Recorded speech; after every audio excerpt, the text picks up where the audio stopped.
The Lord be with you. A reading from the Holy Gospel according to Luke. At that time, Jesus came to Jericho and intended to pass through the town. Now a man there named Zacchaeus, who was a chief tax collector and also a wealthy man, was seeking to see who Jesus was. But he could not see him because of the crowd, for he was short in stature. So he ran ahead and climbed a sycamore tree in order to see Jesus, who was about to pass by. When he reached the place, Jesus looked up and said, "Zacchaeus, come down quickly, for today I must stay at your house." And he came down quickly and received him with joy. When they saw this, they began to grumble, saying, "He has gone to stay at the house of a sinner." But Zacchaeus stood there and said to the Lord, "Behold, half my possessions, Lord, I give to the poor. And if I have extorted anything from anyone, I shall pay it 4 times over." And Jesus said to him, "Today salvation has come to this house, because this man too is a descendant of Abraham. For the Son of Man has come to seek and to save what was lost." The Gospel of the Lord.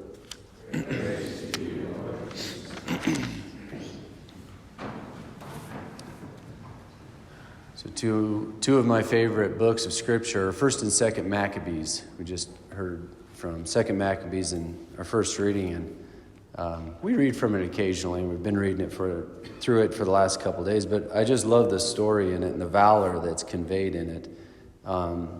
Today, Eleazar, he stands out to me.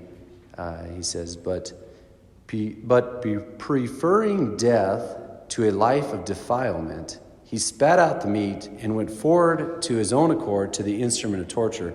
And before that, it says, Eleazar was being forced to open his mouth and eat pork. Jews didn't eat pork. They were being forced to eat pork.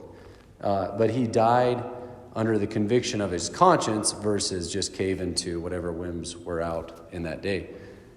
Sound familiar? All right, there's a lot of being forced to do things we don't want to do today. A lot of people come to me saying, "Man, I'm being forced to either get the COVID-19 vaccine or lose my job."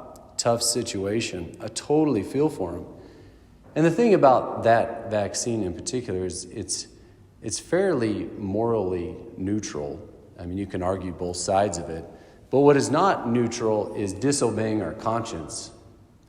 Like the church is always upheld that we are to obey our conscience because that's the voice of God in our hearts. She also says we're to inform our conscience. Very important point in following our conscience is to have an informed conscience. The thing with the COVID-19 vaccine in particular is you can be on either side of that in a well-formed conscience. You can think it's good for me, you can think it's bad for me, right? It's not objectively right or wrong. So in that, we form our conscience, listen to our conscience, and then we obey it. The church has said, always obey your conscience. So we're called to obey our conscience, and there's a lot of twisting of our arms to disobey our conscience out of various reasons, for our job or for whatever reasons. And we are called as Christians to always stand our ground and obey our conscience. That's the encouragement that the saints give us. That's what Eleazar stands up today. And if not only lost his life, but also people came to him and be like, "Come on, man, just eat the pork." Or in fact, bring some other meat and pretend like you're eating the pork, just so you can have good friendship with the king. And they're like, "No, man, no thanks. I'd rather die." And he did. He died a valiant death. His name goes down in history, and we still are inspired by his example today. Another guy died for the sake of truth. That was Jesus Christ. Like, Christianity is not necessarily a walk in the park, right? We have to stand our ground as Christians to what is right, okay? In particular with this current vaccine mandate, we need to form our conscience. Where is the Lord leading me in this matter? And then stand our ground, obey our conscience, okay? We're not to cave into for reasons of convenience or whatever. We're to obey our conscience. If you want a good read, read 1st and 2nd Maccabees. They're solid books, super inspiring how to stand up for truth.